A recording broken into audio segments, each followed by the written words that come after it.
Бул боз үй көп жылдан бeri оюмда жүргөн. Анан 2012-жылы ушуну ишке ашыралы деп оюбузду Акыл деген байкөкөбүз, Акыл деген байкем айтып берип, ошо макетин жасадык кызым менен биринчи. Ушундай боз үй кылса болот деп. Анан ошону отуруп анан 7 бөлмө кылалы деп, ошол 2012-жылы кыргыз патенттен өзүбүздүн патенттегенбиз. Анан жасап кызыл тууга жасап, эми ал кезде чөнтөгүбүзгө жараша деңгээл жакшы деңгээлге жетпей калгандыктан бузуп калганбыз. Аны ала тоянтта тиккенбиз бишкеге. Анан 2012 жылдан кайра жакшы деңгээлде жасайлы деп кайра жасадык.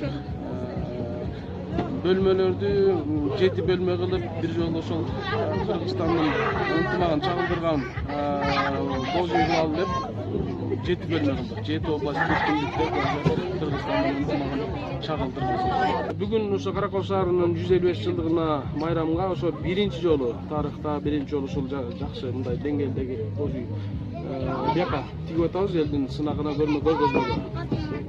Тиктик, эми буюрса мындан ары да Кудай буюрса боз үйдү каяка колдонобуз, анан толтура варианттар, идеялар болуп атат, ошонун бирөөсүнө тандап колдонобуз деп.